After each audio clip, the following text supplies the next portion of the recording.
বন্ধুরা, তোমরা সবাই কেমন আছো? আশা করছি ভালো আছো। আমিও খুব ভালো আছি। তো দেখো, এখানে চা খাচ্ছি আমি, দিলখুশ দিয়ে খাচ্ছি।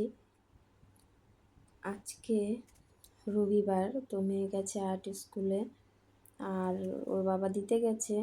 আর সত্যি কথা বলতে কি, তোমাদের দাদাভাই না ক্যামেরার সামনে এখন একদম আসতে চায় না, তো আমি না জোর করে আনতে চাইও না। ওর যেই দিন ইচ্ছা হবে সেই দিন আসবে। তো সেই কারণে তোমাদের দাদাভাইকে আর দেখানো হয় না। কী আর করা যাবে, আমি আর আমার মেয়ে আমাদের দুজনকেই দেখবে আর কি। চেষ্টা করব দেখানোর। কি করে বলো তো, যখন ক্যামেরাটা অন করে রাখবো ও ঠিক এসে বন্ধ করে দিবে। আর ও তো বেশিক্ষণ বাড়িতেই থাকে না, তো যখন থাকে ততক্ষণ ও ক্যামেরা করতেও দিবে না আমাকে। সত্যি কথা বলতে সেই সময়টুকু কাজও থাকে না তেমন যে আমি ভিডিও করে রাখবো।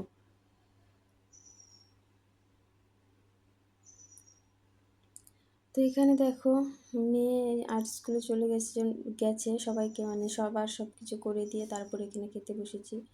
ও গেছে মাছ আনতে, আর আজ যেহেতু আমার মেয়ের জন্মদিন, তো তেমন কিছু করব না আজকে, শুধু মাছের ঝোল ভাতই করব। বাকি যা হয় ওটা তারপরে করব। তেমন কিছু করছি না বলতে, শুধু লুচি পায়েস এতটুকু তো করতেই হবে, সাথে ডাল।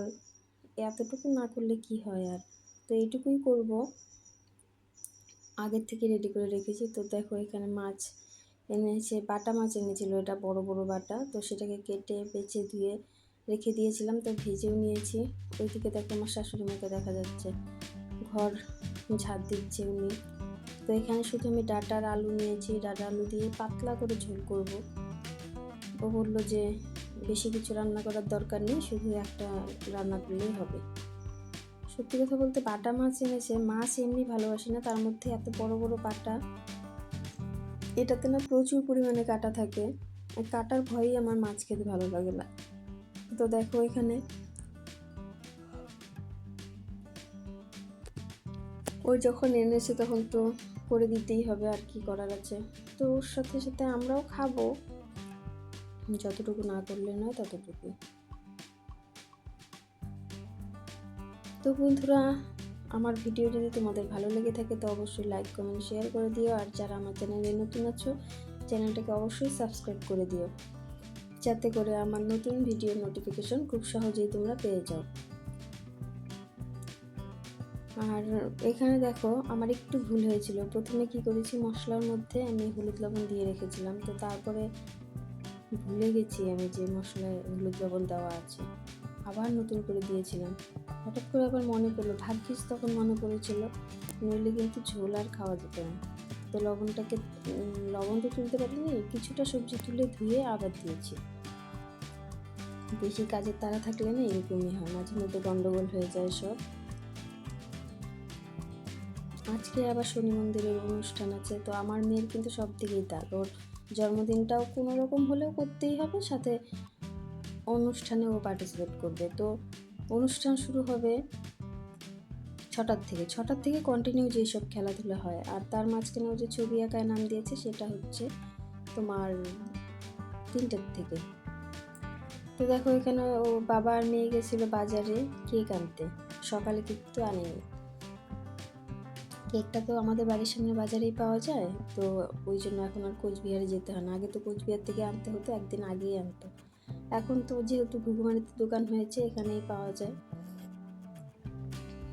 তো দেখো, এখানে কিছুটা বেলুন ওরা ফুলিয়ে, টাইম হয়ে গেছে ডাকছিল, তাই ওখানে চলে গেছে ছবি আঁকতে। ওর বাবা নিয়ে গেছে, সাথে ওর ঠাম্মিও গেছে।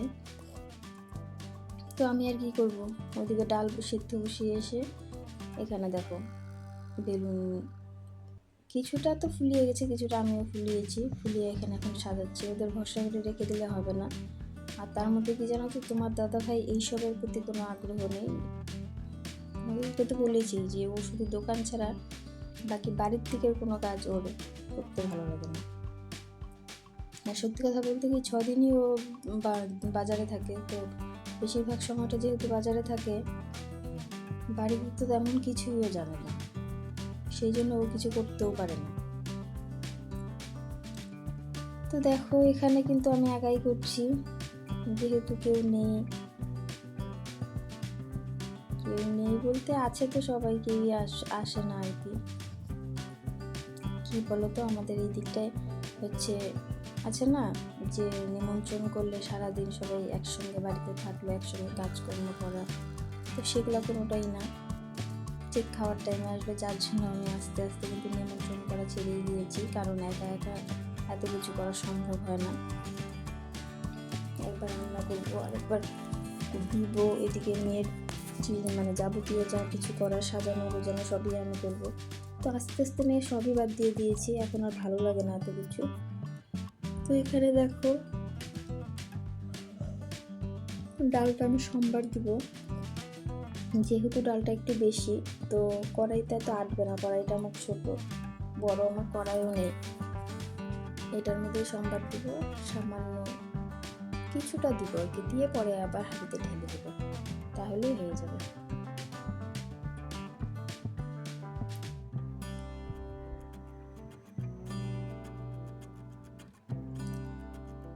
এইদিকে আবার মেয়ে কিন্তু আমার আবৃত্তিতে সেকেন্ড পুরস্কার নিয়ে এসেছে, আর ছবি আঁকাতে ফার্স্ট হয়েছে। তো প্রথম যখন ছবি এঁকে বাড়িতে এলো, ওর বাবা বলছে কি আঁকলো, ওটা একদম ভালো হয়নি। তো ওকে প্রচুর বকাঝকা করলাম, ওর ইচ্ছে মতো চলো। তো বাড়িতে এসে সেই খুশি, আমাকে বলছে কেমন হলো এখন, তোমরা তো সবাই ওকে বললে ছবিটা খারাপ হয়েছে খারাপ হয়েছে, এখন কি হলো। এই আর কি, বাচ্চা কাচ্চা যত যাই করুক, আমরা তো আর সহজে তাদের কথা মানতে চাই না, ওদের কথাটা মানা উচিত আমাদের। তো সত্যি কথা বলতে আমি তো সেখানে যাইনি, আমি এতটা দেখিনি কতটা কেমন এঁকেছে, ওরাই ছিল। তো ওরা এসে যা বলেছে সেই কথার ভিত্তিতে ওকে কিছু বকাঝকা করলাম। তো তারপরে যাই হোক, যখন প্রাইজটা নিয়ে এলো তখন তো ভালোই লাগে। এখানে কিন্তু পার্টিসিপেট ওখানে আমিও করেছিলাম, কিন্তু কিছুই পাইনি।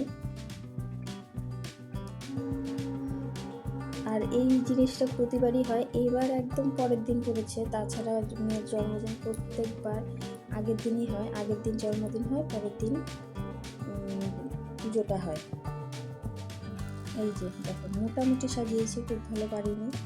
এটা হচ্ছে আমার ভাস্তি, 2 ভাস্তি এখানে আমার। তো এরাই বাড়ির মানুষ, এদেরকে নিয়ে কেকটা কাটছে। আর সব থেকে মজার কথা বলি, আমার মেয়ে বারবার গিয়ে কেক দেখতে দেখতে কেকটা নিচে ফেলে দিয়েছিল। তো ফেলে দেওয়াতে কী হয়, এই এক সাইড ভেঙে গেছে, যার জন্য কেকটা কিন্তু আমি তোমাদেরকে সামনে থেকে আর দেখালাম না। ভেবেছিলাম কিছু ভালো করে ছবি তুলবো, ভিডিও করবো, কিন্তু আমার এই কেকটার জন্য কোনো কিছুই আর হলো না, সবটাই বেকার চলে গেছে। আর এত দামি কেক একবার এনে ভেঙে আবার কি আনা যায়। রেড বেল পেপার কেক ছিল এটা, 450 টাকা দাম, খুব পছন্দ হয়েছিল আমার। কিন্তু এই মেয়ে এত বড় মেয়ে হয়েছে, বুদ্ধি নেই একদম আর কি। তো দেখো এই হচ্ছে জেঠু, আমার মেয়ের জেঠু, আর পাশে যে দাঁড়িয়ে আছে সেটা হচ্ছে ওর মেয়ে, আর ওই পাশে যেটা ওর যে বসে আছে সে হচ্ছে ওর কাকাতো বোন, মানে আমার দেওরের মেয়ে। এই যে তোমাদের দাদা ভাই এসেছে, ওকে বলেছিলাম যে আমি যখন আশীর্বাদ করি একটু ভিডিওটা করো, বল যে কেক ঠেক ভেঙে ফেলেছে, আমি কিছু করতে পারবো না আর কি। তারপরে এসে ভিডিওটাও আমি করলাম। তো দেখো এখানে রান্না বান্না করার থেকে শুরু করে ঘর সাজানোর থেকে শুরু করে সবটাই আমাকেই করতে হয়, যার জন্য কোনোটাই আর ঠিকঠাক করে উঠতে পারি না। এটা আমার জেঠি শাশুড়ি।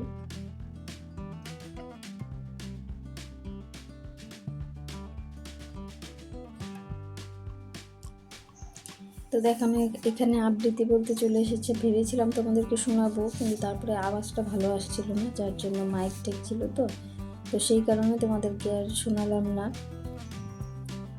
তোমরা শুধু দেখো। তো আবৃত্তি বলা হয়ে গেছে, অনেক খেলাই ছিল এখানে, আবৃত্তি ছিল, ছড়া বলা ছিল, আবৃত্তি ছিল, নাচ ছিল, তারপর খই দিয়ে মালা গাঁথা ছিল আমাদের জন্য, হেডফোন রাউন্ড ছিল, বাচ্চাদের কুইজ ছিল, ছবি আঁকা ছিল, আরতি ছিল, তো অনেক কিছু ছিল, অনেকটা সময় লেগে গেছে। এই করতে করতে কিন্তু ওখান থেকে আস্তে আস্তে আমাদের প্রায় 11টা বেজে গেছিলো।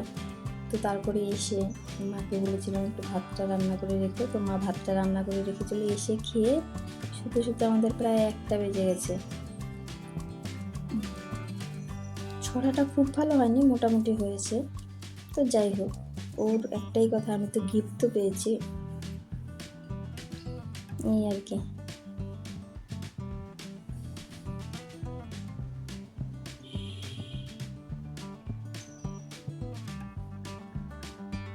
তার মধ্যে কি হয়েছে দেখো, সারাদিন কাজকর্ম করে শনিবার দিন উপাস থেকে এগুলো আর কি করতে হয় মেয়ের দিকে তাকিয়ে, নয়তো আমি যেতামই না, আমার ভালোই লাগে না সারাদিন তো খাটাখাটনির পর এত মানে এইসবে অংশগ্রহণ করতে আমার একদমই ভালো লাগে না, কি আর করা যাবে। তো দেখো এখানে আমার মেয়ের প্রাইজগুলো, এই যে দুটো আর পেন্সিল কলম এগুলো কুইজে পেয়েছে। আমার শাশুড়ি মা বলছে আমাকে একটা ছবি তুলে দিয়ে ওদের সঙ্গে। তারপরে এই যে বার্থডে কেক দেখো। তো বন্ধুরা ভিডিওটা এখানে শেষ করলাম, ভালো লাগলে পাশে থেকো।